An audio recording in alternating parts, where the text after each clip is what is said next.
Hello all.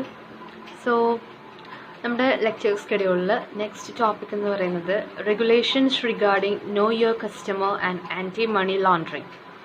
അപ്പോൾ ഈ KYC and AML regarding laws ആണ് അല്ലെങ്കിൽ റെഗുലേഷൻസ് ആണ് നമ്മളിവിടെ ഡിസ്കസ് ചെയ്യാൻ പോകുന്ന ടോപ്പിക്. സോ ബിഫോർ ദാറ്റ് എന്താണ് നോ യുവർ കസ്റ്റമർ അല്ലെങ്കിൽ ആൻറ്റി മണി ലോണ്ടറിങ് എന്ന് നമ്മൾ അറിയണം. അപ്പോൾ ഈ ആൻറ്റി മണി ലോണ്ടറിങ് ആ ഒരു പ്രോബ്ലം ബാങ്കുകളും മറ്റ് ഫിനാൻഷ്യൽ ഇൻസ്റ്റിറ്റ്യൂഷൻസും ഫേസ് ചെയ്യുന്നതിൻ്റെ ഒരു ഭാഗമായിട്ട് പിന്നീട് അതിനെ ഫോളോ ചെയ്ത് വന്നിട്ടുള്ളതാണ് ഈ നോ യുവർ കസ്റ്റമർ അല്ലെങ്കിൽ KYC എന്ന് പറയുന്ന ആ ഒരു regulation. So first of all നമുക്ക് ആൻറ്റി മണി ലോണ്ടറിങ് എന്താണെന്ന് അറിയണം. അതിന് ശേഷമാണ് നോ യുവർ കസ്റ്റമർ എന്താണെന്ന് നമ്മൾ അറിയാം. KYC നോംസ് മിക്കവാറും നമ്മളെല്ലാവരും കേട്ടിട്ടുള്ളതാണ്. KYC norms, no your customer norms എന്ന് പറയുന്നത് സാധാരണ ബാങ്കുകളിൽ പോയാലും അല്ലെങ്കിൽ അവിടെ ഏതെങ്കിലും നോട്ടീസ് ബോർഡിലോ അങ്ങനെ എന്തെങ്കിലുമൊക്കെ കണ്ടിട്ടുള്ള ഒരു ടേമാണ് know your customer. But anti money laundering കുറേ പേർക്കൊന്നും ചിലപ്പോൾ അങ്ങനെ കേട്ടിട്ടോ പരിചയമുള്ള ഒരു ടോപ്പിക്കാണ് അല്ലെങ്കിൽ ഒരു ടേമാണെന്ന് തോന്നണില്ല. സോ ആൻറ്റി മണി ലോണ്ടറിങ് എന്താണെന്ന് ഫസ്റ്റ് നോക്കാം. ആൻറ്റി മണി ലോണ്ടറിങ്ങിന് മുന്നേ മണി ലോണ്ടറിങ് എന്താണെന്ന് അറിയണം. ദാറ്റ് ഈസ് ഒരു ഇല്ലീഗൽ അല്ലെങ്കിൽ ഒരു ഡേർട്ടി മണീനെ നമ്മൾ ലീഗൽ അല്ലെങ്കിൽ വൈറ്റ് മണി ആക്കുന്ന ആ ഒരു പ്രോസസ്സിനെയാണ് നമ്മൾ മണി ലോണ്ടറിങ് എന്ന് പറയുന്നത്. Money laundering is the process by which illegal funds and assets are converted into legitimate funds and assets.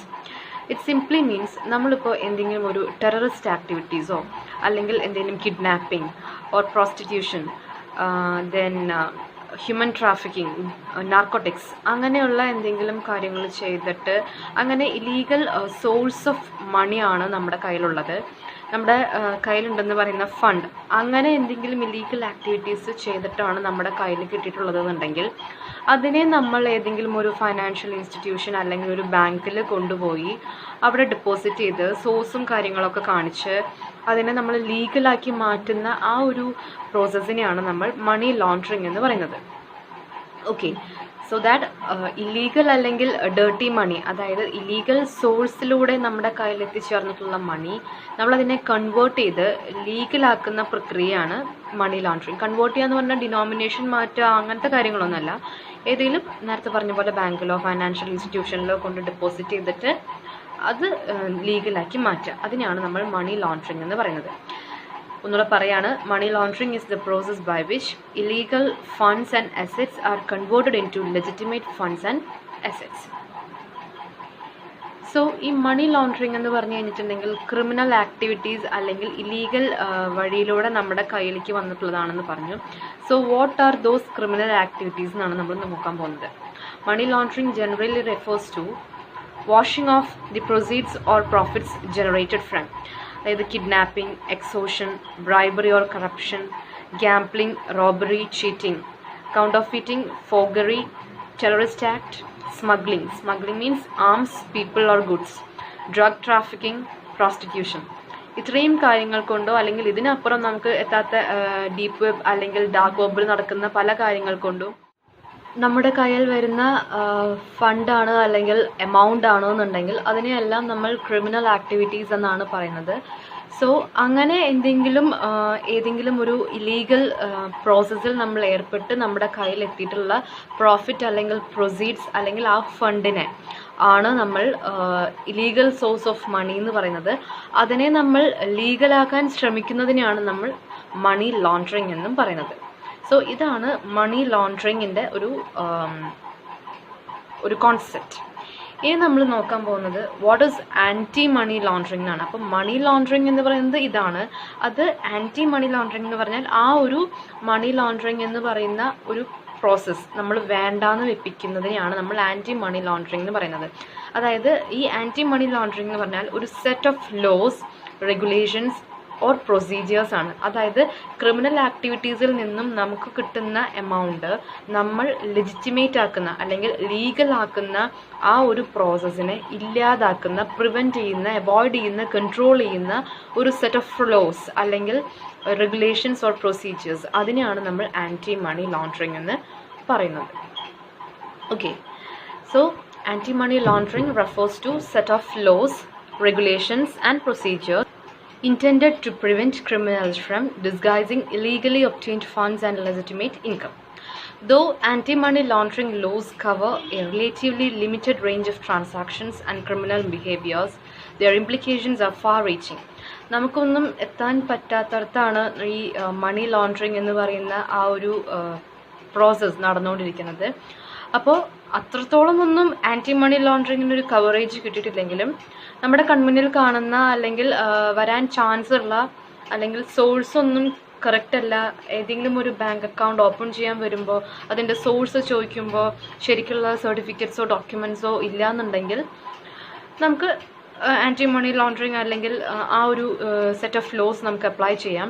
പക്ഷെ അതിലും അപ്പുറം നമുക്ക് കാണാൻ പറ്റാത്ത അല്ലെങ്കിൽ നമുക്ക് ബാങ്കിൻ്റെ ഒരു പെർവ്യൂവിൽ നിൽക്കാത്ത കാര്യങ്ങളുണ്ടെന്നുണ്ടെങ്കിൽ ഇംപ്ലിക്കേഷൻസ് ഒക്കെ വളരെ ബുദ്ധിമുട്ടാണ്. നിങ്ങൾക്കറിയാം, ടെററിസ്റ്റ് ആക്ടിവിറ്റീസ് അല്ലെങ്കിൽ നാർക്കോട്ടിക്സ് എന്ന് പറയാം, ഹ്യൂമൻ ട്രാഫിക്കിംഗ് എന്ന് പറയുന്ന കാര്യങ്ങളൊന്നും നമുക്ക് നമ്മുടെ ഒരു ബാങ്കിൻ്റെ മാത്രം പെർവ്യൂവിൽ നിൽക്കുന്നതോ അല്ലെങ്കിൽ അല്ല, അതൊരു ഇൻ്റർനാഷണൽ അല്ലെങ്കിൽ അതിലും അപ്പുറം എന്ന് പറയുന്ന ഒരു രീതിയാണ്. അപ്പോൾ കുറേയൊക്കെ നമുക്ക് ഈ മണി ലോണ്ടറിങ് പ്രിവെൻറ്റ് ചെയ്യാൻ ആൻറ്റി മണി ലോണ്ടറിങ് എന്ന് പറയുന്ന സെറ്റ് ഓഫ് ലോസ് അല്ലെങ്കിൽ റെഗുലേഷൻസ് ആ പ്രൊസീജിയേഴ്സ് കൊണ്ടൊക്കെ കഴിഞ്ഞിട്ടുണ്ട്. പക്ഷേ അതിലും അപ്പുറം ഇംപ്ലിക്കേഷൻസ് പറ്റാത്ത കാര്യങ്ങൾ ഉണ്ട് എന്നാണ് പറയുന്നത്. അപ്പോൾ അത്രയും ഡീപ്പായിട്ട് പോകേണ്ട ഒരു ആവശ്യം നമുക്കില്ല, നമുക്കുള്ളത് പഠിച്ചാൽ മതി. So for example, AML regulations require that banks and other financial institutions that issue credit or allow customers to open deposit accounts follow rules to ensure they are not aiding in money laundering. Then money laundering seeks to deter criminals by making it harder for them to hide ill-gotten money. Criminals use money laundering to conceal their crimes and the money derived from them. AML regulations require financial institutions to monitor customers' transactions and report on suspicious financial activity. That is ഇത്രയേ ഉള്ളൂ. Anti money laundering എങ്ങനെയാണ് ചെയ്യുന്നതെന്ന് വെച്ച് കഴിഞ്ഞാൽ, നമ്മളിപ്പോൾ ഒരു ബാങ്കിൽ നിന്ന് നമ്മളെന്ന് പറയുന്ന ഒരു അല്ലെങ്കിൽ ഒരു ഇല്ലീഗൽ സോഴ്സിലൂടെ എമൗണ്ട് കയ്യിലുള്ള ഒരാൾ ഒരു ക്രെഡിറ്റിന് വേണ്ടിയിട്ടോ അല്ലെങ്കിൽ ഒരു അക്കൗണ്ട് ഓപ്പൺ ചെയ്യാനോ ഒരു ബാങ്കിലേക്ക് പോകുമ്പോൾ ആളവിടെ സബ്മിറ്റ് ചെയ്യേണ്ട ഒരുപാട് ഡോക്യുമെൻറ്റ്സ് ഉണ്ട്. ആ ഡോക്യുമെൻറ്റ്സ് എല്ലാം നോക്കി ആളുടെ ഹിസ്റ്ററി, അതായത് നമ്മളിപ്പോൾ പറയും പ്രിൻസിപ്പിൾസ് ഓഫ്, അതായത് 7 P's 3 R's and 5 C എന്നാണ് അതിനെ പറയുക. 7 P 3 R 5 C ഈ 3 കാര്യങ്ങളാണ് നമ്മളൊരു ബാങ്കിൽ പോകുമ്പോൾ ആ ബാങ്ക് അണ്ടർടേക്ക് ചെയ്യേണ്ട പ്രിൻസിപ്പിൾസ് അല്ലെങ്കിൽ അതിൻ്റെ ഒരു പ്രൊസീജിയർ എന്ന് പറഞ്ഞു കഴിഞ്ഞിട്ടുണ്ടെങ്കിൽ. അതായത് ഈ 3 R എന്ന് പറഞ്ഞാൽ റെസ്പോൺസിബിൾ റീപേയിങ് കപ്പാസിറ്റി, അതുപോലെ ദെൻ റിസ്ക് ബെയറിങ് കപ്പാസിറ്റി. ഇത്രയും 3 കാര്യങ്ങൾ നമ്മൾ നോക്കും. അതുപോലെ 7 P എന്ന് വെച്ചാൽ ഇതിൻ്റെ കോൺസെപ്റ്റ് എന്ന് പറയുന്നത്, നമുക്ക് ഒരു എമൗണ്ട് എടുത്തു കഴിഞ്ഞിട്ടുണ്ടെങ്കിൽ, അവിടെ നിന്നൊരു ലോൺ എടുത്തിട്ടുണ്ടെങ്കിൽ അല്ലെങ്കിൽ നമ്മളൊരു ഒരു അക്കൗണ്ട് ഓപ്പൺ ചെയ്യാനാണ് ഉദ്ദേശിക്കുന്നുണ്ടെന്നുണ്ടെങ്കിൽ നമ്മുടെ certificates in the sense income സർട്ടിഫിക്കറ്റൊക്കെ പ്യുവർ ആയിരിക്കണം, വളരെ ക്ലാരിറ്റി ഉള്ളതായിരിക്കണം. അതായത് നമുക്കത് റീപേ ചെയ്യാൻ കപ്പാസിറ്റി ഉണ്ടെങ്കിൽ അതെങ്ങനെ, നമ്മളൊരു പ്രോപ്പർട്ടിയുടെ വെച്ചിട്ടാണെങ്കിൽ അങ്ങനെ, അല്ലെങ്കിൽ നമ്മുടെ സാലറി സർട്ടിഫിക്കറ്റ് വെച്ചിട്ടാണെങ്കിൽ അങ്ങനെ. അതുപോലെ നമ്മുടെ ഇൻകം സോഴ്സ്, ഇപ്പോൾ ഡിപ്പോസിറ്റ് ചെയ്യാനാണ് പോകുന്നതെങ്കിൽ നമ്മുടെ ആ ഒരു സോഴ്സ് ഓഫ് ഇൻകം നമ്മൾ കാണിക്കണം. എവിടെ നിന്നാണ് നമുക്ക് ആ ഇൻകം നമ്മുടെ കയ്യിൽ വന്നിട്ടുള്ളത് എന്നുള്ളത്. കുറച്ചും കൂടെ നന്നായിട്ട് അത് ഇൻകം ടാക്സിലാണ് നമ്മൾ പറയുക, സോഴ്സ് ഓഫ് ഇൻകം എന്ന് പറയുന്നത്. അപ്പോൾ നമ്മൾ ഡെപ്പോസിറ്റ് ചെയ്യാൻ പോകുമ്പോൾ നമുക്ക് ആ ഇൻകം കിട്ടിയതിൻ്റെ സോഴ്സ് കാണിക്കണം. സോഴ്സ് ജസ്റ്റ് കൊണ്ട് പറഞ്ഞാൽ പോരാ, ഡോക്യുമെൻറ്റ്സിൽ അതിൻ്റെ അതോറിറ്റേറ്റീവ് ആയിട്ടുള്ള ആൾക്കാർ അതിൽ സീൽ ചെയ്യണം, അതുപോലെ സൈൻ ചെയ്യണം. എന്തെങ്കിലും ഡൗട്ട്സ് ഉണ്ടെങ്കിൽ വിളിച്ച് ചോദിക്കുമ്പോൾ അവർ നമ്മൾ പറഞ്ഞിട്ടുള്ള റെഫറൻസ് പേഴ്സൺ അത് കൃത്യമായിട്ട് നമുക്ക് പറഞ്ഞു കൊടുത്തിട്ടുണ്ടാവണം. അങ്ങനെയെല്ലാം ഉണ്ടാവണം. അപ്പോൾ ഒരു ഇല്ലീഗൽ വേയിലാണ് നമുക്ക് നമ്മുടെ എമൗണ്ട് കയ്യിൽ വന്നിട്ടുള്ളതെന്നുണ്ടെങ്കിൽ ലൂപ്പ് ഹോൾസ് കാണുന്നവർ ഒരുപാട് പേരുണ്ടില്ല എന്നല്ല, പക്ഷേ അത്ര എളുപ്പത്തിൽ കാര്യങ്ങൾ നടന്നു പോകാൻ ചാൻസസ് കുറവാണ്. സോ നെക്സ്റ്റ് നമ്മൾ ഡിസ്കസ് ചെയ്യാൻ പോകുന്നത് മണി ലോണ്ടറിങ്ങിൻ്റെ ഡെഫിനേഷനാണ്. Money laundering as per section 3 of the prevention money laundering act. Whosoever directly or indirectly attempts to indulge or knowingly assists or knowingly is a party or is actually involved in any process or activity connected with the proceeds of crime and projecting it as untainted property shall be guilty of offence of money laundering. ഇതാണ് prevention of money laundering act പ്രകാരം money ലോണ്ടറിങ്ങിൻ്റെ definition. Okay, ഡയറക്റ്റായിട്ടോ ഇൻഡയറക്റ്റായിട്ടോ അല്ലെങ്കിൽ അറിഞ്ഞുകൊണ്ടോ assist ചെയ്യുകയോ അറിഞ്ഞുകൊണ്ട് അതിലൊരു party ആവുകയോ അല്ലെങ്കിൽ ആ ഒരു process അല്ലെങ്കിൽ ക്രൈമിനോട് അല്ലെങ്കിൽ ക്രൈം ചെയ്ത് കിട്ടുന്ന ആ പ്രൊസീഡ്സ് കൈവശം വയ്ക്കുകയോ അങ്ങനെ എന്തെങ്കിലും ചെയ്തിട്ടുള്ള ഒരാളാണ് കസ്റ്റമർ എങ്കിൽ shall be guilty of offence of money laundering. Money laundering എന്ന് പറയുന്ന ആ ഒരു ഒഫൻസിന് ഭാഗമായിരിക്കും, അല്ലെങ്കിൽ അതായത് ആൾ ക്രിമിനലായിട്ട് കണക്കാക്കപ്പെടും. ഇനി അതുപോലെ മണി ലോണ്ടറിങ്ങിൻ്റെ വേറൊരു ഡെഫിനേഷനാണ്. As per sub committee on narcotics and terrorism of US Senate Foreign Relations Committee, money laundering is the conversion of profits from illegal activities into financial assets which appear to have legitimate origins. Yes, narcotics എന്ന് പറഞ്ഞാൽ നിങ്ങൾക്ക് അറിയാമെന്ന് ഞാൻ വിചാരിക്കുന്നു. Drugs, അതിനെയാണ് നമ്മൾ narcotics എന്ന് പറയുന്നത്. So drugs and terrorism of US Senate Foreign Relation Committee പറയുന്നതനുസരിച്ച് ഇല്ലീഗൽ ആക്ടിവിറ്റീസിൽ നിന്ന് നമുക്ക് കിട്ടിയിട്ടുള്ള പ്രോഫിറ്റിനെ നമ്മളൊരു ലെജിറ്റിമേറ്റ് ഒറിജിനിൽ നിന്ന് വന്നിട്ടുള്ള ഫൈനാൻഷ്യൽ അസറ്റ്സ് ആക്കി മാറ്റുന്ന ആ ഒരു കൺവേർഷൻ പ്രോസസ്സിനെയാണ് നമ്മൾ മണി ലോണ്ടറിങ് എന്ന് പറയുന്നത് എന്നാണ് ഈ സെനറ്റ് ഫോറിൻ റിലേഷൻ കമ്മിറ്റി പറയുന്നത്. സോ ഇത് മണി ലോണ്ടറിങ്ങിൻ്റെ ജസ്റ്റ് ഡെഫിനേഷൻസ് ആണ്. Next, money laundering risk. ബാങ്കുകളുടെ റിസ്ക് എന്തൊക്കെയാണെന്ന് നോക്കാം. First one is reputational risk. Reputation എന്ന് വെച്ചാൽ ആ ബാങ്കിൻ്റെ ഗുഡ് വിൽ അല്ലെങ്കിൽ ഒരു പബ്ലിക് ഇമേജ് പോവാണ്. ദെൻ ലീഗൽ റിസ്ക്, ലീഗലായിട്ട് അത് ഫോർവേഡ് ചെയ്യേണ്ട അല്ലെങ്കിൽ ലീഗൽ കോൺസിക്വൻസസ് ഒക്കെ ഫേസ് ചെയ്യേണ്ടി വരുന്ന റിസ്ക്. ദെൻ ഓപ്പറേഷണൽ റിസ്ക്, അതായത് failed internal processes, people and systems and technology. അതായത് നമ്മളിപ്പോൾ ഒരു ബാങ്കിൽ ഞാൻ നേരത്തെ പറഞ്ഞ പോലെ ഡോക്യുമെൻറ്റ്സും കാര്യങ്ങളൊക്കെ വേണം.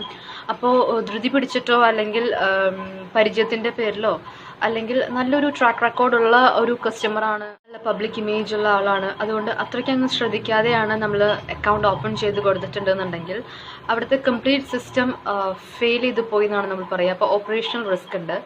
Then concentration risk, either side of balance sheet, which means നിങ്ങൾക്ക് ഇപ്പോൾ അറിയാം ഫൈനാൻഷ്യൽ അക്കൗണ്ടിങ് പഠിക്കുന്ന കാരണം കൊണ്ട് ബാലൻസ് ഷീറ്റ് എപ്പോഴും ടാലി ആവണം. അതായത് ഒരു ഡെബിറ്റ് ഉണ്ടെങ്കിൽ അതിന് കറസ്പോണ്ടിങ് ആയിട്ടുള്ള ഒരു ക്രെഡിറ്റ് ഉണ്ട്, അല്ലെങ്കിൽ ഒരു ക്രെഡിറ്റ് ഉണ്ടെങ്കിൽ അതിന് കറസ്പോണ്ടിങ് ആയിട്ടൊരു ഡെബിറ്റ് ഉണ്ട് എന്ന് നമുക്കറിയാം. എപ്പോഴും ബാലൻസ് ഷീറ്റിൻ്റെ രണ്ട് സൈഡും ടാലി ആയി പോകണം എന്നാണ് നമ്മൾ അക്കൗണ്ടിങ്ങിൻ്റെ ഒരു റൂൾ അതാണ്.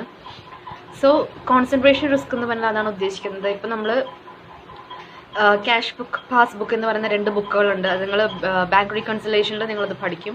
അപ്പോൾ ക്യാഷ് ബുക്ക് ആൻഡ് പാസ്ബുക്ക് എന്ന് പറയുന്ന രണ്ട് ബുക്കുകളും നമ്മൾ ഒരുമിച്ച് ടാലി ചെയ്ത് കൊണ്ടുപോകണം.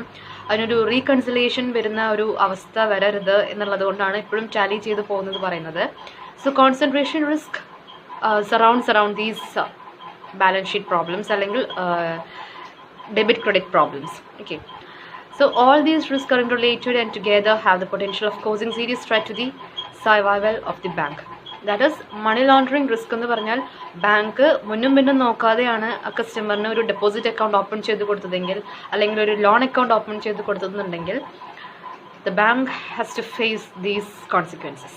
Okay, then punishment for offense. അങ്ങനെ ഒരു ഒഫൻസ് അല്ലെങ്കിൽ ഒരു ക്രൈം, ഒരു തെറ്റ് ചെയ്ത് പോയിട്ടുണ്ട് എന്നുണ്ടെങ്കിൽ എന്തൊക്കെ പണിഷ്മെൻറ്റ്സ് ആണ് കിട്ടുക നോക്കാം. ഇംപ്രിസൺമെൻറ്റ് അപ് ടു 7 years, 7 വർഷം വരെ ഇംപ്രിസൺമെൻറ്റ് ഉണ്ടാവും. The same 10 years in case of narcotics and ഡ്രഗ്സോ നാർക്കോട്ടിക്സോ ഒക്കെ ആണെന്നുണ്ടെങ്കിൽ 10 years. Then fine up to ₹5 lakh വരെ ഫൈൻ ഉണ്ട്. In addition, the change property is also confiscated by the central government ആ പ്രോപ്പർട്ടി കോൺഫിസ്കേറ്റ്, അതായത് എടുത്തു പോവും, അത് ജപ്തി ചെയ്ത് അല്ലെങ്കിൽ സെൻട്രൽ ഗവൺമെൻറ്റിലേക്ക് അത് ഓട്ടോമാറ്റിക്കായിട്ട് അത് ടേക്ക് ഓവർ ചെയ്ത് പോകും എന്നാണ് പറയുന്നത്. So these are the punishment for offence of money laundering. So ഇത്രയും നേരം നമ്മൾ ഡിസ്കസ് ചെയ്തത് മണി ലോണ്ടറിങ്ങിനെ പറ്റിയിട്ടായിരുന്നു. സോ മണി ലോണ്ടറിങ്ങിൻ്റെ ഒരു ക്വസ്റ്റ്യൻ വന്നു കഴിഞ്ഞാൽ what is money laundering, then what are the sources of criminal activities, അല്ലെങ്കിൽ what are the criminal activities, then what is anti-money laundering, what are the rules or regulations regarding anti-money laundering, then what are the punishments for money laundering എന്ന് പറയുന്ന ഇത്രയും കാര്യങ്ങൾ നല്ല clear കട്ടായിട്ട് എഴുതണം, step by step ആയിട്ട്. So ഇനിയാണ് നമ്മൾ KYC എന്ന് പറഞ്ഞാൽ എന്താണെന്ന് നോക്കാൻ പോകുന്നത്. No your customer.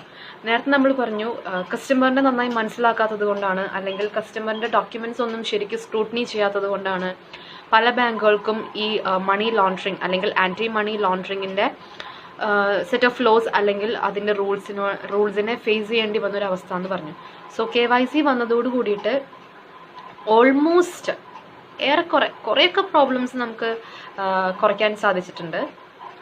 So KYC അതിൽ know your customer. So who's a customer ആണ് first one. One who maintains an account, establishes business relationship on whose behalf account is maintained, beneficiary of accounts maintained by intermediaries, and one who carries potential risk through one-off transactions. Customer ആരാന്നുള്ളത് ആണ് ഇവിടെ പറയുന്നത്. അത് ഞാൻ ഇനി കൂടുതൽ പറയണ്ട, കാരണം ബാങ്കിൽ നമ്മൾ ഇത്രയും നാൾ ഡിസ്കസ് ചെയ്തത് types of customers, special type of കസ്റ്റമേഴ്സിൻ്റെ റിലേഷൻഷിപ്പ് എന്നൊക്കെ പറഞ്ഞിട്ട് കസ്റ്റമർ എന്ന് പറയുന്ന ഒരു ടേം വളരെ നന്നായിട്ട് മനസ്സിൽ എസ്റ്റാബ്ലിഷ് ചെയ്ത് പോയിട്ടുള്ളതാണ്. സോ ഇനി അത് വീണ്ടും ഞാൻ പറയുന്നില്ല. ഒരു അക്കൗണ്ട് ഓപ്പൺ ചെയ്ത് ബാങ്കായിട്ട് നല്ലൊരു ബിസിനസ് റിലേഷൻഷിപ്പ് ഒക്കെ മെയിൻറ്റെയിൻ ചെയ്തു പോകുന്ന ആ ഒരു വ്യക്തി തന്നെയാണ് നമ്മൾ കസ്റ്റമർ എന്ന് പറയുന്നത്. Then your means who should know. ആരാണ് ആ കസ്റ്റമറിനെ പറ്റി അറിയേണ്ടത്? Obviously branch manager, audit officer, monitoring officials and PO, probationary officer. So ഇത്രയും ആൾക്കാരാണ് ആ കസ്റ്റമറിനെ അറിയേണ്ട ആൾക്കാർ. Then know, why you should know, what you should know. True identity and beneficial ownership of the accounts, permanent address, registered and administrative address. So കസ്റ്റമറിനെ പറ്റി, customer ആരാന്ന് പറഞ്ഞു, ആരാണ് ആ കസ്റ്റമറിനെ പറ്റി അറിയേണ്ടതെന്ന് പറഞ്ഞു.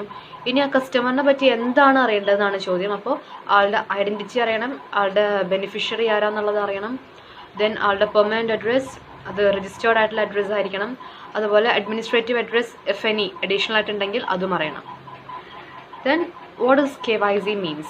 KYC means making reasonable efforts to determine the true identity and beneficial ownership of accounts. ആളുടെ true identity അറിയുക, ആളുടെ ബെനിഫിഷ്യൽ ഓണർഷിപ്പ് ഓഫ് അക്കൗണ്ട്സ് എന്താണെന്ന് മനസ്സിലാക്കുക, അല്ലെങ്കിൽ അതിൽ ഡിറ്റർമിൻ ചെയ്യുക. അതിനൊക്കെ വേണ്ടിയിട്ടുള്ള എഫേർട്സിനെയാണ് നമ്മൾ KYC എന്ന് പറയുന്നത്.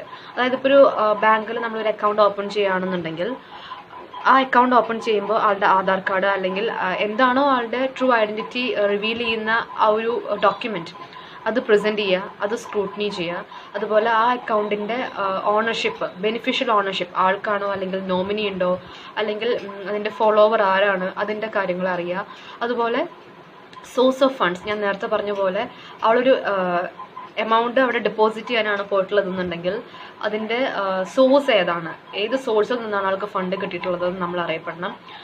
അതായത് ലീഗൽ വേസ് ആണോ അല്ലെങ്കിൽ ലീഗൽ വേസ് ആണോ നമ്മൾ അറിയണം. Then nature of customers business, ഇപ്പോൾ ബിസിനസ് എന്നാണ് പറയുന്നതെങ്കിൽ ആ കസ്റ്റമറിൻ്റെ ബിസിനസ്സിനെ പറ്റിയിട്ടുള്ള മറ്റ് റിലേറ്റഡ് ഡോക്യുമെൻറ്റ്സ് സ്ക്രൂട്ടിനി ചെയ്യണം. Then what constitutes reasonable account activity, അതായത് ഈ അക്കൗണ്ട് ആക്ടിവിറ്റി അതിനെ കോൺസ്റ്റിറ്റ്യൂൻ്റ് ചെയ്യുന്ന അല്ലെങ്കിൽ എന്തൊക്കെ റീസൺസ് ആണ് ആൾ അക്കൗണ്ട് ഓപ്പൺ ചെയ്യുമ്പോൾ. ഇപ്പം നമ്മൾ നേരത്തെ പറഞ്ഞിട്ടുണ്ട്, ഒരു അക്കൗണ്ട് ഓപ്പൺ ചെയ്യുമ്പോൾ നമുക്ക് ഏതൊക്കെ ടൈപ്സ് ഓഫ് അക്കൗണ്ട് ആവണം, അല്ലെങ്കിൽ എന്തെങ്കിലും ടൈലർ മെയ്ഡ് ആയിട്ടുള്ള എന്തെങ്കിലും ആവശ്യങ്ങളുണ്ടോ, അല്ലെങ്കിൽ ചെക്ക് ഇഷ്യൂ ചെയ്യുക, ATM സർവീസ് വേണം, അങ്ങനത്തെ എല്ലാ അക്കൗണ്ട് റിലേറ്റഡ് എല്ലാ കാര്യങ്ങളും നമ്മൾ അറിഞ്ഞിരിക്കണം. Then who your customer are, നമ്മുടെ ബിസിനസ്സാണ് നടത്തുന്നതെങ്കിൽ പറഞ്ഞതെങ്കിൽ if it is a business man, ആളുടെ കസ്റ്റമർ ആരാണ്, എന്ത് തരം ബിസിനസ്സാണ് നടത്തുന്നത്. ഇപ്പം നമ്മൾ ഫോർ എക്സാമ്പിൾ ഇത് കൂടുതൽ ഓർമ്മിക്കാൻ വേണ്ടി ഞാനൊരു എക്സാമ്പിൾ പറയുകയാണ്. ഇപ്പം നമ്മൾ ലൂസിഫറിൽ നമ്മൾ പറയുന്നുണ്ട് narcotics is A dirty business എന്ന് നിങ്ങൾ കേട്ടിട്ടുണ്ട്. അത് എന്താ ഒരു സ്റ്റാറ്റസ്, ഒരു ടാഗ് ലൈനായിട്ട് നിൽക്കുന്ന ഒരു സ്റ്റേറ്റ്മെൻ്റ് ആണ്. സോ ഈ വാട്ട് ടു സേ കസ്റ്റമറിൻ്റെ കസ്റ്റമർ അല്ലെങ്കിൽ അതിൻ്റെ ആ ബിസിനസ് നാർക്കോട്ടിക്സ് ആണോ അല്ലെങ്കിൽ ഹ്യൂമൻ ട്രാഫിക്കിംഗ് ആണോ അല്ലെങ്കിൽ നമുക്ക് ഒരു പറഞ്ഞും അറിഞ്ഞും പരിചയമില്ലാത്ത എന്തെങ്കിലും ഒരു ബിസിനസ്സാണോ അല്ലെങ്കിൽ അത്രയും ഡീപ്പായി പോകുന്ന ഇല്ലിജിറ്റിമേറ്റ് ആയിട്ട് പോകുന്ന അല്ലെങ്കിൽ ഇല്ലീഗലായി പോകുന്ന എന്തെങ്കിലും ബിസിനസ് ചെയ്യുന്ന ബിസിനസ് മാൻ ആണോ നമ്മുടെ കസ്റ്റമറിൻ്റെ കസ്റ്റമർ എന്നുള്ള കാര്യങ്ങളൊക്കെ നമ്മൾ നന്നായിട്ട് അറിഞ്ഞിട്ട് വേണം ഒരു ബാങ്ക് ഒരു അക്കൗണ്ട് ഓപ്പൺ ചെയ്യാൻ. അല്ലാതെ ഒരു ബാങ്കിലേക്ക് ഒരു ഇൻകം ആണല്ലോ എന്ന് കരുതി ഒന്നും സ്ക്രൂട്ടിനി ചെയ്യാതെ അല്ലെങ്കിൽ ഒരു പബ്ലിക് ഫിഗർ ആണല്ലോ എന്ന് കരുതി അങ്ങനെ ഒന്നും ചെയ്യാതെ നമ്മൾ ഒരു അക്കൗണ്ട് ഓപ്പൺ ചെയ്യരുത് എന്നാണ് പറയുന്നത്. ഇത്രയും കാര്യങ്ങൾ നമ്മൾ വളരെയധികം ശ്രദ്ധിച്ചിട്ട് വേണം ഒരു അക്കൗണ്ട് ഓപ്പൺ ചെയ്യാം എന്നുള്ളതാണ് KYCയിൽ പറയുന്നത്. Okay, Then advantages of KYC norms. KYC norms-ന്റെ advantages ആണ് പറയുന്നത്. Sound KYC procedures have particular relevance to the safety and soundness of banks. നമ്മൾ ബാങ്കിന് നല്ല സൗണ്ട് പ്രൊസീജിയർ ആണുള്ളതെന്നുണ്ടെങ്കിൽ അത് ആ ബാങ്കിൻ്റെ സൗണ്ട്നെസ്, അത് ഫൈനാൻഷ്യൽ ആയാലും ശരി, അത് ഗുഡ് വിൽ ആയാലും ശരി, അതുപോലെ സേഫ്റ്റി ഉണ്ടാവും. First point, they help to protect banks' reputation and the integrity of banking systems by reducing the likelihood of banks becoming a vehicle for or a victim of financial crime and suffering consequential reputational damage.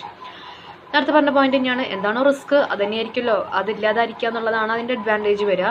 അപ്പം നല്ലൊരു KYC നോം follow ചെയ്യുന്ന bank ആണെന്നുണ്ടെങ്കിൽ ആ ബാങ്കിൻ്റെ reputation നമുക്ക് fulfil ചെയ്യാം, അല്ലെങ്കിൽ protect ചെയ്യാം. അതുപോലെ ഒരു ഇല്ലീഗൽ വേയിലൂടെ നമ്മുടെ കയ്യിലെത്തിയിട്ടുള്ള എമൗണ്ടിൻ്റെ ട്രാൻസാക്ഷൻസ് നടത്തുന്ന ഒരു വെഹിക്കിൾ അല്ലെങ്കിൽ ഒരു വിക്ടിം അല്ലെങ്കിൽ ഒരു മിഡിൽ മാൻ ആയിട്ട് ബാങ്കിന് വർക്ക് ചെയ്യേണ്ടി വരില്ല. അതുകൊണ്ടുണ്ടാകുന്ന, അറിഞ്ഞുകൊണ്ടോ നോയിങ്ലി ഓർ അൺനോയിങ്ലി അതിൻ്റെ ഒരു ഭാഗമായി വരേണ്ടിപ്പെടുന്ന ഒരു സഫറിങ് അല്ലെങ്കിൽ ഒരു ലീഗൽ കോൺസിക്വൻസസ് ഫേസ് ചെയ്യേണ്ടി വരില്ല ബാങ്കുകൾക്ക്, ഒരു നല്ല KYC നോം അപ്ലൈ ചെയ്യുന്ന, ഫോളോ ചെയ്യുന്ന ബാങ്ക് ആണെങ്കിൽ. Next point, they provide an essential part of sound risk management system, basis for identifying, limiting and controlling risk exposures in assets and liabilities. ഒരു ബാങ്കിൻ്റെ അസറ്റ്സ് ആൻഡ് ലയബിലിറ്റീസ് ഉണ്ടാവും. അപ്പോൾ ഒരു നല്ലൊരു risk management system ഉണ്ടാവും. ബാങ്കിൻ്റെ risk management system എന്ന് പറയുന്നത് വളരെ വൈഡ് ആയിട്ടുള്ളൊരു ടോപ്പിക്കാണ്. സോ ആ ബാങ്കിൻ്റെ റിസ്ക് മാനേജ്മെൻറ്റ് സിസ്റ്റംസ് നല്ല രീതിയിൽ നന്നായിട്ട്, അതിൻ്റെ system in the sense people, assets, liabilities, techniques, technologies എല്ലാം വരും സിസ്റ്റം എന്ന് പറയുമ്പോൾ. അതെല്ലാം നല്ല രീതിയിൽ മെയിൻറ്റെയിൻ ചെയ്ത് പോകാനായിട്ട് ഒരു ബാങ്കിന് കഴിയും, പ്രൊവൈഡഡ് നല്ല KYC നോംസ് ആണ് ആ ബാങ്കിൽ ഫോളോ ചെയ്യുന്നതെങ്കിൽ. അപ്പോൾ ഇത്രയുമാണ് അഡ്വാൻറ്റേജസിൽ പറയുന്നത്. അഡ്വാൻറ്റേജ് വളരെ 2 പോയിൻ്റ് ആണെന്ന് പറഞ്ഞിട്ട് നമ്മളൊരു ക്വസ്റ്റ്യൻ വരുമ്പോൾ 2 ഒതുക്കരുത്. ഈ പറഞ്ഞ പോയിന്റ്സ് എല്ലാം ഒന്നും കൂടി തന്നെ റിപ്പീറ്റ് ചെയ്തിട്ടോ അല്ലെങ്കിൽ ഒന്നുകൂടി മോൾഡ് ചെയ്തിട്ടോ പോയിന്റ്സിൻ്റെ എണ്ണം കൂട്ടാൻ ശ്രമിക്കുക. Then core elements of KYC: customer acceptance policy, customer identification procedure, that is customer profile, risk classification of accounts, risk-based approach, risk management, ongoing monitoring of account activity, reporting of cash and suspicious transactions. ഇത്രയും കാര്യങ്ങളാണ് നമ്മൾ KYC ചെയ്യുമ്പോൾ വേണ്ടത്. ഒന്ന് customer acceptance policy വേണം, അതുപോലെ customer identification നമ്മൾ ചെയ്യണം, അതുപോലെ അവരുടെ അക്കൗണ്ടിൻ്റെ റിസ്ക് ക്ലാസിഫിക്കേഷൻ ചെയ്യണം, റിസ്ക് ഉണ്ടെന്നുണ്ടെങ്കിൽ റിസ്ക് മാനേജ് ചെയ്യണം. ദെൻ ആളുടെ അക്കൗണ്ട് ആക്ടിവിറ്റീസ് നമ്മൾ മോണിറ്റർ ചെയ്തുകൊണ്ടേയിരിക്കണം, ആരായാലും ശരി മോണിറ്റർ ചെയ്തുകൊണ്ടിരിക്കണം. എന്തെങ്കിലും സസ്പീഷ്യസ് ആയിട്ട് ഫീൽ ചെയ്യുകയാണെന്നുണ്ടെങ്കിൽ, സ്ട്രൈക്ക് ചെയ്യുകയാണെന്നുണ്ടെങ്കിൽ ഉടനെ അത് റിപ്പോർട്ട് ചെയ്യുകയും ചെയ്യണം. ഇത്രയുമാണ് KYCയുടെ എലമെൻറ്റ്സ് എന്ന് ചോദിച്ചാൽ. ഇപ്പോൾ ക്വസ്റ്റ്യൻ വരുന്നത് കോർ എലമെൻറ്റ്സ് ഓഫ് KYC എന്നാണെങ്കിലും അതുപോലെ ഫങ്ഷൻസ് ഓഫ് KYC നോംസ് അല്ലെങ്കിൽ ഫാക്ടേഴ്സ് ടു ബി കൺസിഡേർഡ് എന്നൊക്കെ ചോദിച്ചാലും ഇത് തന്നെയാണ് നമ്മൾ ആൻസർ ആയിട്ട് എഴുതേണ്ടത്. Then last topic, difference between KYC and AML. ഇത്രയും നേരം നമ്മൾ പറഞ്ഞത് വളരെ ഇമ്പോർട്ടൻ്റ് ആയിട്ടുള്ള 2 ടോപ്പിക്കാണ്. അപ്പോൾ ബാങ്കിങ് റെഗുലേഷൻ ആക്ട് എന്ന് പറയുന്ന ഈ ഒരു ടോപ്പിക്ക് പഠിക്കുമ്പോൾ തന്നെ ഏറ്റവും ഇമ്പോർട്ടൻ്റ് ആയിട്ടുള്ളതാണ് KYCയും AMLഉം. സോ ഇതിൻ്റെ ഡിഫറൻസ് ആണ് ചോദ്യമെങ്കിൽ അതൊരു 4 മാർക്സിനോ അല്ലെങ്കിൽ ഒരു 6 മാർക്സിനോ ആണ് ഇതിൻ്റെ ഡിഫറൻസ് ചോദിക്കാറ്. ഇപ്പോൾ നമ്മൾ പറഞ്ഞ അതേ കാര്യങ്ങൾ തന്നെയാണ് ഇതിൻ്റെ ഡിഫറൻസ് ആയിട്ട് വരുന്നത്. First thing, process. KYCയുടെ പ്രോസസ്സ് എന്ന് പറഞ്ഞിട്ടുണ്ടെങ്കിൽ കസ്റ്റമർ ഐഡൻറ്റിഫിക്കേഷൻ, അവരുടെ ഇൻഫർമേഷൻ എല്ലാം ഗ്യാദർ ചെയ്യുക, അത്തരം കാര്യങ്ങളാണ്. AML എന്ന് പറഞ്ഞിട്ടുണ്ടെങ്കിൽ അൺലോഫുൾ അല്ലെങ്കിൽ ഇല്ലീഗൽ അല്ലെങ്കിൽ ഇലിജിറ്റിമേറ്റ് ആക്ടിവിറ്റീസിലൂടെ കിട്ടിയിട്ടുള്ള പ്രൊസീഡ്സ് അല്ലെങ്കിൽ പ്രോഫിറ്റ്സ് അതിനെ പ്രിവെൻറ്റ് ചെയ്യുക, ആ ട്രാൻസാക്ഷൻസ് കൺട്രോൾ ചെയ്യുക എന്നുള്ളതാണ് AMLൻ്റെ പ്രോസസ്സ് എന്ന് പറയുന്നത്. പർപ്പസ് എന്ന് പറയുന്നത് to make sure that the business partners and counterparts comply with anti bribery standards. Anti bribery standards എല്ലാം അപ്ലൈ ചെയ്യുന്നില്ലേ അല്ലെങ്കിൽ അതിനോടെല്ലാം കംപ്ലൈ ചെയ്യുന്നില്ലേ എന്നുള്ളതാണ് KYCയുടെ പർപ്പസ് എന്ന് പറയുന്നത്. AMLൻ്റെ പർപ്പസ് എന്ന് പറഞ്ഞിട്ടുണ്ടെങ്കിൽ ഇങ്ങനെ ക്രിമിനൽ ആക്ടിവിറ്റീസിലൂടെ നമ്മുടെ കയ്യിൽ വന്നിട്ടുള്ള എമൗണ്ട് ഡിറ്റക്ട് ചെയ്യുക, അത് പ്രിവെൻറ്റ് ചെയ്യുക എന്നുള്ളതാണ് AMLൻ്റെ പർപ്പസ് എന്ന് പറയുന്നത്. ഇംപ്ലിമെൻറ്റേഴ്സ് എന്ന് പറയുന്നത് കമ്പനീസ് ഓഫ് ഓൾ സൈസസ് ആണ് KYC. AML എന്ന് പറഞ്ഞാൽ countries, business, companies, financial institutions or even individuals. Okay. Then regulators. KYCയുടെ റെഗുലേറ്റേഴ്സ് എന്ന് പറയുന്നത് banking institutions, insurers, export creditors ആണ്. AML എന്ന് പറഞ്ഞാൽ FATF, then financial institutions. FATF എന്ന് പറയുന്നത് ഒരു സംഘടന, ഒരു ഓർഗനൈസേഷനാണ്. Then the elements of the policy, customer authenticity validation, transaction monitoring, risk management ഒക്കെയാണ് KYCയുടെ എലമെൻറ്റ്സ് എന്ന് പറയുന്നത്. AML എന്ന് പറഞ്ഞാൽ risk assessment, staff training, data protection, client and payment screening, transaction monitoring, reporting. ഇതാണ് AMLൻ്റെ എലമെൻറ്റ്സ് എന്ന് പറയുന്നത്. Then characteristics, KYC must be smart, that is specific, measurable, achievable, relevant and time bound. ആ smart എന്ന് പറയുന്ന ആ ടേമിനെ നമ്മൾ സാധാ പറയുന്ന ഒരു കോൺസെപ്റ്റിലല്ല പറയുന്നത്. ആ സ്മാർട്ടിനെ നമ്മൾ ഒരു അബ്രിവേഷനായിട്ടാണ് യൂസ് ചെയ്യുന്നത്. അതിൻ്റെ എക്സ്പാൻഷൻ എന്ന് പറയുന്നത് specific, measurable, achievable, relevant and time bound എന്നാണ്. അത് KYCയിൽ പറയണം. ദെൻ AML എന്ന് പറഞ്ഞാൽ AML programmes must be coherent, rigorous, accurate, well documented, scalable and available for inspection. So these are the differences between AML, anti-money laundering, and KYC, know your customer. So ഇന്ന് നമ്മൾ discuss ചെയ്തിട്ടുള്ള ഈ topic എന്ന് പറയുന്നത് important ആണ്. അത്ര ഡിഫിക്കൽട്ടാണെന്ന് എനിക്ക് തോന്നിയില്ല. ഏതെങ്കിലും ടേംസോ ഏതെങ്കിലും സ്റ്റേറ്റ്മെൻറ്റ്സോ ഡൗട്ട് ഉണ്ടെന്നുണ്ടെങ്കിൽ എന്നത്തെയും പോലെ feel free to ask. Okay, so thank U.